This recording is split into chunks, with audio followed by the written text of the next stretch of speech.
Hello guys, आज हम लोग पढ़ेंगे हिंदी वर्णमाला के 30 महत्वपूर्ण प्रश्न। ये बहुत ही इंपॉर्टेंट क्वेश्चंस हैं आपके जितने भी फ्यूचर में एग्जाम्स होने वाले हैं, चाहे यूपी टीटी का हो, लेखपाल का हो, यूपी ट्रिपल एससी का कोई भी एग्ज़ाम हो, हरियाणा टेट हो, बिहार टेट हो, सब में ये पूछे जाते हैं और ये बहुत ही इंपॉर्टेंट क्वेश्चंस हैं। अगर आप यहाँ आज इस हिंदी वर्णमाला के 30 महत्वपूर्ण क्वेश्चंस अटेम्प्ट कर लेते हैं और ये आपने कंप्लीट वीडियो देख लिया, तो आप ये मान के चलिए कि हिंदी वर्णमाला के आपके इसमें में से कोई भी क्वेश्चन छूटने वाले नहीं है। हिंदी वर्णमाला आपका कंप्लीट हो जाएगा। ठीक है गाइस, तो स्टार्ट करते हैं। तो आप लोगों को हिंदी वर्णमाला पढ़ने से पहले ये तो पता ही होगा कि हिंदी में कितने वर्ण हैं। ठीक है, तो हिंदी में कुल मिलाकर 52 वर्ण हैं। कितने हैं? 52 वर्ण हैं। तो ये चीज़ भी आप लोग ध्यान रखिएगा कि कुछ लोगों को कन्फ्यूजन रहता है कि हिंदी वर्णमाला में कितने वर्ण हैं। 53 कुछ लोग बताते हैं, कुछ 54 बताते हैं, लेकिन कम्प्लीटली 52 वर्ण हैं।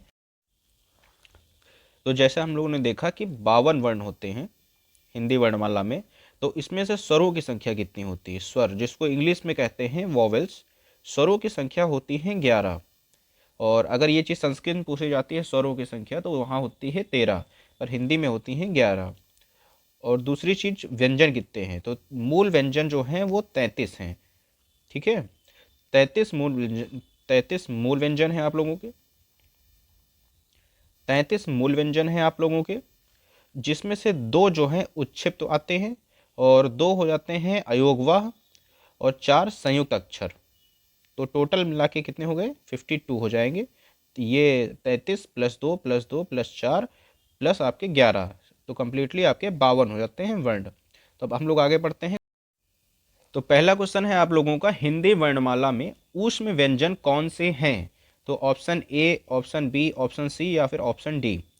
तो जो इसका सही आंसर होगा ऊष्म व्यंजन, वो होगा आपका श, सा और हा, ऑप्शन ए। ठीक है, तो आप लोग ध्यान रखेंगे ऊष्म व्यंजन कितने होते हैं? 4 होते हैं। तो ये भी ध्यान रखिएगा आप लोग। और उसके बाद क्वेश्चन नंबर सेकंड की तरफ हम लोग बढ़ते हैं। क्वेश्चन नंबर सेकंड है आपका, या रा वा ला या फिर या रा ला वा व्यंजनों को कहते हैं, क्या कहते हैं? स्पर्श व्यंजन, अंतस्थ व्यंजन, ऊष्म व्यंजन या फिर उपयुक्त में से कोई नहीं। तो जैसा कि हम आप लोगों को पता होगा कि या रा ला वा व्यंजन को कहते हैं अंतस्थ व्यंजन। तो इनकी संख्या होती है 4। तो ये आप लोगों को एग्जाम्स में ये भी पूछ लेते हैं कि अंतस्थ व्यंजन कितने होते हैं। तो आप लोगों को याद रखना होगा 4 होते हैं या रा लावा। और उसके बाद उस व्यंजन कितने होते हैं? ये भी 4 होते हैं, इसको भी ध्यान रखिएगा। तो और स्पर्श व्यंजनों की संख्या कितनी होती है? 27। ये चीज़ भी ध्यान रखिएगा आप लोग कि स्पर्श व्यंजनों की संख्या होती है 27। तो उसके बाद हम लोग बढ़ते हैं क्वेश्चन नंबर 3 की तरफ। क्वेश्चन नंबर 3 क्या है आप लोगों का? क्वेश्चन नंबर 3 है, निम्नलिखित में से उच्चारण स्थान के आधार पर मूर्धन्य व्यंजन बताइए।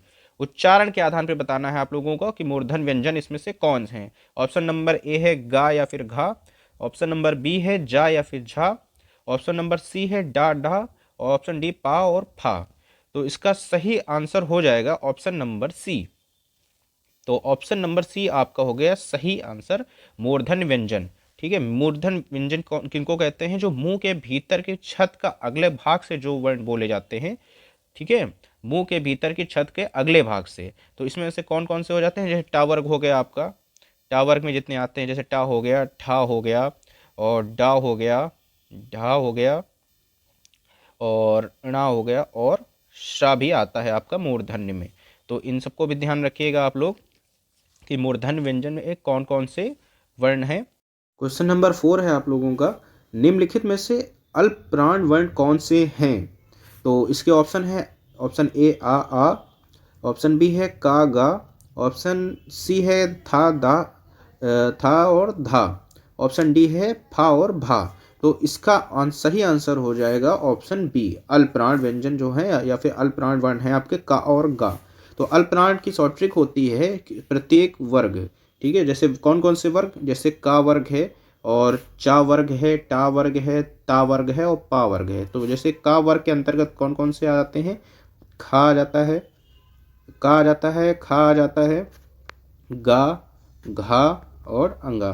तो इसका शॉर्ट ट्रिक ये है कि प्रत्येक वर्ग के पहले, तीसरे और पांचवें वर्ण, ठीक है, उनको हम लोग अल्पप्राण के अंदर रखेंगे। जैसे इसमें पहला क्या है? का है, तीसरा है गा और नो पांचवा है क्या है, अंगा है। ठीक है, पहले, तीसरे और पांचवें वर्ण को हम लोग अल्पनान के अंतर्गत रखते हैं। और कौन कौन से होते हैं अल्पनान के अंदर, ये तो आपके हो गए पहले, तीसरे और पांचवें, पहले, तीसरे और पांचवें वर्ण प्लस अंतस्थ। ठीक है, अंतस्थ, अंतस्थ जो है ये आपके कंप्लीट अल्पनान के अंतर्गत आते हैं। क्वेश्चन नंबर 5 की ओर बढ़ते हैं। क्वेश्चन नंबर 5 में क्या है, निम्नलिखित में से कौन सा घोष वर्ण है। ठीक है, तो आप लोगों को ये भी पता होना चाहिए घोष वर्ण कौन कौन से होते हैं और अघोष कौन से होते हैं। तो अघोष, तो जैसे तीसरा, चौथा और पांचवा वर्ण, ठीक है, प्लस जितने भी स्वर होते हैं, तीसरा, चौथा और पांचवा वर्ण प्रत्येक वर्ग का। ठीक है, तो इसका शॉर्ट ट्रिक यही होती है, तीसरा, चौथा और पांचवा वर्ण प्रत्येक वर्ग का प्लस स्वर, ये आपके घोष वर्ण के अंतर्गत आते हैं। तो आपके ऑप्शंस हैं खा, चा, मा और छा। तो ऑप्शन इसमें देखिए मा, जो ये मा है ये आपका आ जाता है घोष के अंतर्गत। ठीक है, तो मा कहाँ पड़ता है, मा आपका पड़ जाता है पा वर्ग में। पा वर्ग में आता है पा, फा, बा, भा, मा। तो ये पांचवें नंबर पे आ जाता है आप लोगों का। तो ये आपका हो गया घोष वर्ण। और अघोष कौन से होते हैं, अघोष होते हैं आपके दूसरे और चौथे वर्ण जो होते हैं तथा ऊष्म वर्ण। ठीक है, तो अघोष में कौन कौन से आ जाते हैं, अघोष में आ जाते हैं दूसरे और चौथे प्लस ऊष्म वर्ण। तो ये आपके आ जाते हैं अघोष में। तो ये चीज़ भी आप लोग ध्यान रखेंगे। क्वेश्चन नंबर 6 है आप लोगों का, भाषा, हिंदी भाषा में मूलतः वर्णों की संख्या कितनी मानी गई है। तो जैसा कि हम लोग ने वीडियो की स्टार्टिंग में ही बताया था कि हिंदी भाषा में मूलतः वर्णों की संख्या मानी गई है 52। ठीक है, तो इस चीज़ का भी आप लोग ध्यान रखेंगे, जिसमें स्वर 11 होते हैं और 33 मूलतः व्यंजन होते हैं। ठीक है, तो और क्वेश्चन नंबर 7 की ओर बढ़ते हैं। उससे पहले आप लोग से रिक्वेस्ट है कि कृपया कृपया करके वीडियो को लाइक करें, सब्सक्राइब करें और शेयर करें, जिससे हमें और मोटिवेशन मिले और अच्छे अच्छे वीडियोस आप लोग को दे सकें। तो क्वेश्चन नंबर 7 की ओर हम बढ़ते हैं। ए और आई वर्ण क्या कहलाते हैं। ठीक है, क्वेश्चन नंबर 7 है आप लोगों का, ए और आई कहलाते हैं कंठ तालव्य। तो कंठ तालव्य कहलाते हैं ए और आई वर्ण। तो ये भी इंपॉर्टेंट है, ये भी ध्यान रखिएगा आप लोग। छ ध्वनि किस स्वर के अंतर्गत आती है, ये भी काफ़ी इंपॉर्टेंट क्वेश्चन है आपका। छ, इस वर्ड से 3-4 क्वेश्चन बन जाते हैं, तो इसलिए आप लोग ध्यान रखिएगा कि छ ध्वनि किस स्वर के अंतर्गत आती है। ये आती है संयुक्त वर्ण के अंतर्गत आती है। संयुक्त वर्ण कितने हैं आप लोगों के, संयुक्त वर्ण जो हैं वो आपके 4 हैं। ठीक है, तो संयुक्त वर्णों की संख्या भी पूछ लेते हैं आपके एग्जाम्स में, संयुक्त वर्ण कितने हैं, तो हम लोग ध्यान रखेंगे संयुक्त वर्णों की संख्या है 4। कौन कौन से होते हैं संयुक्त वर्ण, तो ये होते हैं आपके छ, ठीक है, और उसके बाद हो जाता है आपका त्रा, फिर होता है ज्ञा और फिर श्रा। तो ये किन किन से मिलकर बने हैं ये भी हम लोग अभी देखेंगे। तो जो पहला बना हुआ है छ, ये बना हुआ है आपका का, आधा का प्लस शा, इससे मिलकर बना हुआ है आपका छ। ठीक है, दूसरा आपका आ जाता है त्रा, दूसरा आ जाता है आपका त्रा, ये किससे बना हुआ है, ये आधा ता प्लस रा, इससे मिलकर बना हुआ है। तीसरा आप लोग का आता है, क्या आ जाता है, ज्ञा, ज्ञा किससे मिलकर बना हुआ है, ज्ञा बना हुआ है जा, आधा जा प्लस या, तो इससे मिलकर बना हुआ है आपका ज्ञा। ठीक है, तो उसके बाद चौथा है आपका श्रा। ठीक है, तो ये किससे मिलकर बना हुआ है, ये बना हुआ है आपका श प्लस रा, इससे मिलकर बना हुआ है। तो ये चीज़ भी बहुत इंपॉर्टेंट है, आप लोग ध्यान रखेंगे कि कौन से किससे मिलकर बने हुए हैं, क्योंकि आपके क्वेश्चन से भी आ जाते हैं और ये बहुत इंपॉर्टेंट क्वेश्चन है, तो इसका ध्यान रखेंगे आप लोग। तो इसका सही आंसर क्या होगा, संयुक्त वर्ण। ठीक है, ध्यान रखिएगा आप लोग। तो उसके बाद क्वेश्चन नंबर 9 आ जाता है आप लोगों का, हिंदी शब्दकोश में छ का क्रम किस वर्ण के बाद आता है। तो हिंदी शब्दकोश मतलब हिंदी डिक्शनरी के अंतर्गत, तो ये आ जाता है आपका का के बाद। कैसे आया, जैसे कि हम लोगों ने पढ़ा था का प्लस श से मिलकर ही बना हुआ है छ, उसी तरीके से ये का के बाद आ जाता है। तो ये भी बहुत इंपॉर्टेंट क्वेश्चन है, लोग इस पर भी ध्यान कम देते हैं, ये बहुत इंपॉर्टेंट क्वेश्चन है। और उसके बाद जैसे कि हमने पीछे अभी पढ़ाया कि ज्ञा वर्ण किन वर्णों के संयोग से मिलकर बना है, क्वेश्चन नंबर 10 है आपका। तो जैसा कि आप लोग देखें अभी, जा आधा जा प्लस इया, इससे मिलकर बना हुआ है ज्ञा आपका। क्वेश्चन नंबर 11 है, ओ और औ किस प्रकार के वर्ण हैं। ठीक है, ओ और औ तो ये आपके हैं कंठोस्थ, ऑप्शन नंबर डी है, कंठोस्थ है ओ और औ। तो इसका भी आप लोग ध्यान रखेंगे। क्वेश्चन नंबर 12 है आपका, कौन सा वर्ण ओष्ठ नहीं है, मा, बा, उ या फिर आ। तो जो आपका आ जो हो जाता है ये आपका वो ओष्ठ नहीं है। ठीक है, जब आप माँ शब्द का प्रयोग करते हैं, बा का करते हैं, ऊ करते हैं, तो इसमें आप देखते हैं कि उसमें होठों का प्रयोग होता है, पर बड़े आ के वर्ण को प्रयोग करने में आपका होठ का यूज़ नहीं होता है, कम यूज़ होता है ऐसा कह सकते हैं, इसलिए वो ओष्ठ में नहीं आता है। तो आ जाते हैं हम लोग, अल्पप्राण ध्वनियों को समूह है। अल्पप्राण ध्वनियों को समूह कौन सा है, का, खा, गा, चा, जा, इया, ता, था, ना या टा, ठा, अड़ा। तो क्वेश्चन नंबर 13 का आंसर हो जाएगा चा, जा और इया। ठीक है, ये कैसे हैं, पहला, तीसरा और पांचवा वर्ण है। ठीक है, चा वर्ग का, और इसलिए इसमें हम लोग अल्पप्राण, जैसा कि पिछले पढ़े हुए थे कि अल्पप्राण कौन कौन सी होती हैं, पहला, तीसरा और पांचवा वर्ण। ठीक है, तो अल्पप्राण ध्वनियाँ हो गई आपकी। उसी तरीके से वर्ण शब्द का अर्थ नहीं होता है, पर्यायवाची एक प्रकार का है ये, कि रंग, आकाश, जाति या अक्षर। तो वर्ण शब्द का अर्थ नहीं होता है, क्या नहीं होता है, आकाश। तो इस चीज़ का भी आप लोग ध्यान रखेंगे, आकाश जो है ये वर्ण शब्द का अर्थ नहीं होता है। उसी तरीके से हम लोग देखते हैं कौन वर्ण घोष नहीं है।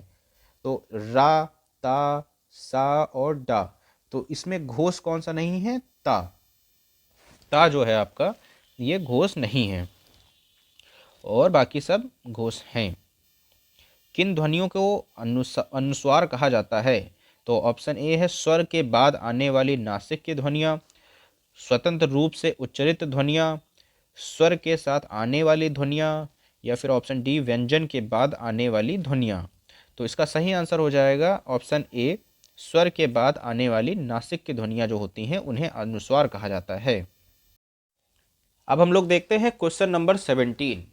देखिए क्वेश्चन नंबर 17 में क्या लिखा हुआ है, किस शब्द में री स्वर नहीं है। तो ये जैसा कि आप लोग देख रहे होंगे, काफ़ी इजी क्वेश्चन भी है और काफ़ी टफ भी क्वेश्चन है ये। इजी कैसे है, जैसे ऑप्शन ए लिखा हुआ है कृपा, और ऑप्शन बी है कृष्णा, और ऑप्शन सी है दृष्टि, और ऑप्शन डी है रिवाज। तो जैसा कि आपने देखा ऑप्शन ए लिखा हुआ है कृपा, तो उसमें री की मात्रा कैसे लगती है, ऐसे लगती है। तो जैसे कृष्णा में भी लगी हुई है और दृष्टि में भी लगी हुई है, पर जब रिवाज लिखे हैं तो इसमें रा में छोटी ई की मात्रा लगी हुई है। तो कुछ बच्चे तो समझ जाएंगे कि हाँ ये इजी क्वेश्चन है, ठीक है, लेकिन कुछ लोग बच्चे हो जाते हैं जो कंफ्यूज हो जाते हैं कि इजी क्वेश्चन क्यों दे दिया, इसमें कुछ और आंसर होगा। तो यही चीज़ होता है कि आप पढ़ चाहे जितना लेकिन एग्जाम्स में कुछ 2 या 3 क्वेश्चन ऐसे भी हो जाते हैं जिसमें आपको खुद का स्वयं का दिमाग लगाना पड़ता है। ठीक है, तो सब कुछ आप रट नहीं सकते हैं, कुछ में कॉमन सेंस भी यूज़ होता है कि इजी क्वेश्चन आ गया तो इजी क्वेश्चन सॉल्व ऐसे ही होते हैं कि खुद का कॉमन सेंस यूज़ करना पड़ता है। ये तो एक एग्जांपल दिया, ऐसे और क्वेश्चंस होते हैं जो काफ़ी इजी होते हैं, लेकिन आदमी सोचता है कि ये इतने इजी नहीं होंगे, टफ होंगे। तो जो एग्ज़ाम्स होते हैं वो कभी कभी आपके नॉलेज के साथ आपका कॉमन सेंस भी चेक कर लेते हैं। तो उसी तरह हम लोग देखते हैं इसका आंसर जो हो जाएगा वो रिवाज हो जाएगा। अब क्वेश्चन नंबर 18 की तरफ बढ़ते हैं हम लोग। क्वेश्चन नंबर 18 क्या है, निम्नलिखित में से दंत वर्ण कौन से हैं, या फिर कौन है। तो या है, चा है, ता है कि ऊ है।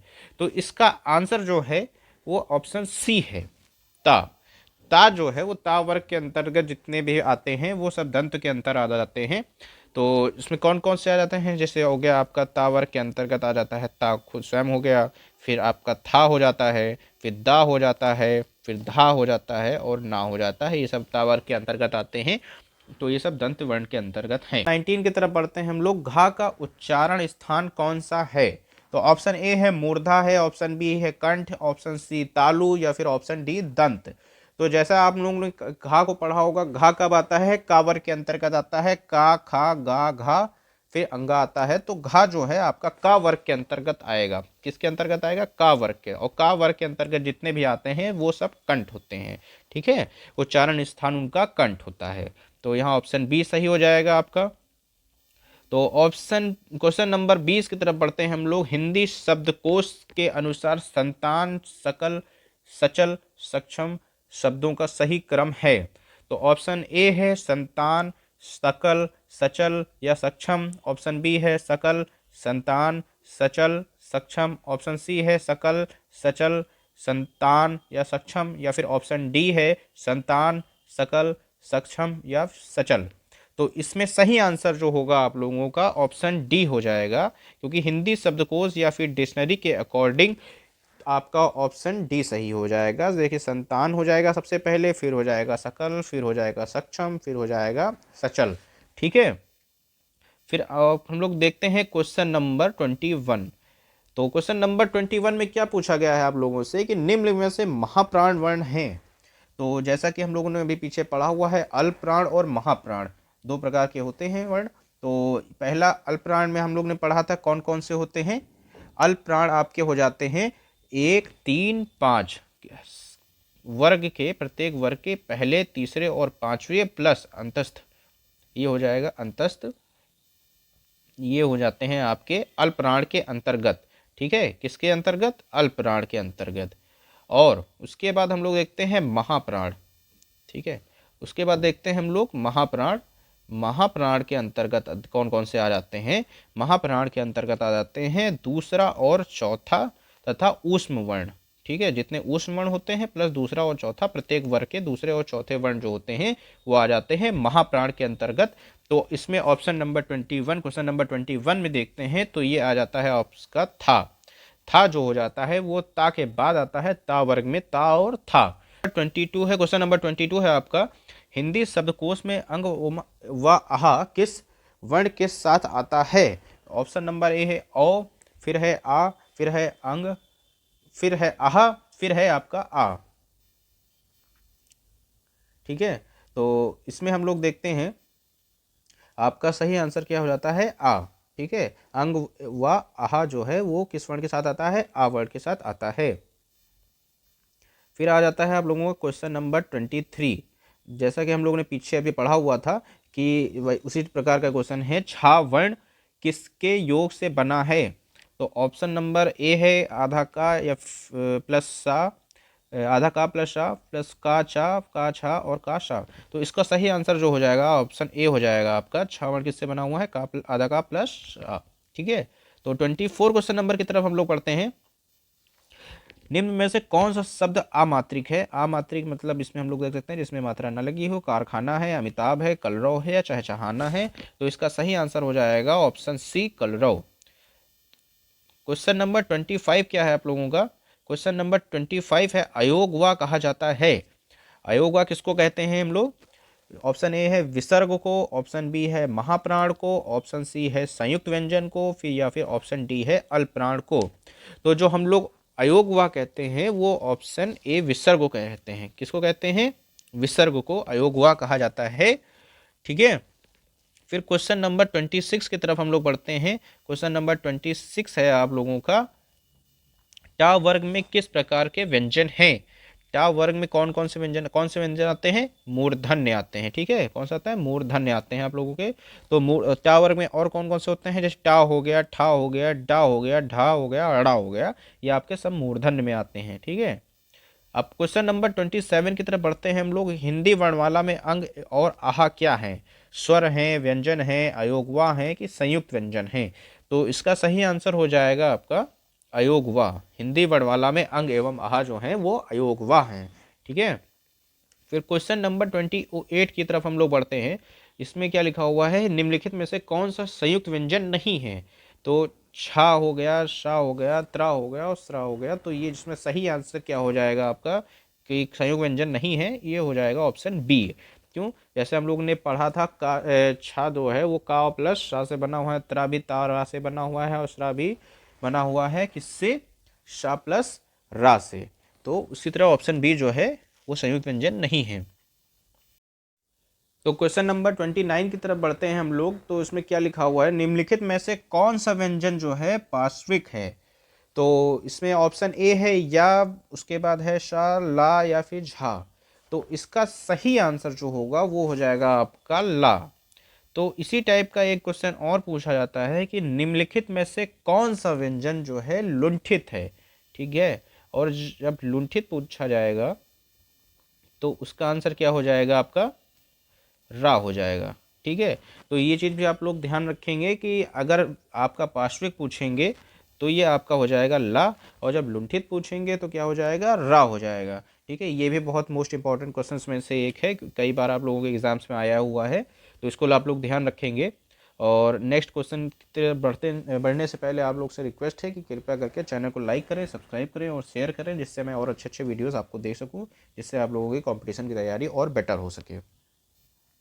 तो क्वेश्चन नंबर 30 की तरफ हम लोग पढ़ते हैं। 30 क्या है, वा का उच्चारण स्थान है। तो वा का उच्चारण स्थान क्या होगा, दंत होगा, ओष्ठ होगा, दंतोष्ठ होगा कि कंठोष्ठ होगा। तो इसका सही आंसर क्या है, वा का उच्चारण स्थान है दंतोष्ठ। ठीक है, तो आप लोगों से रिक्वेस्ट है कि प्लीज़ चैनल को लाइक करें, सब्सक्राइब करें और शेयर करें।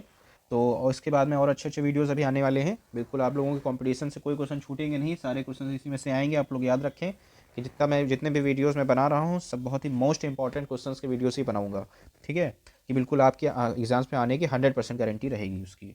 ठीक है, तो सब्सक्राइब करिए, लाइक करिए, थैंक यू।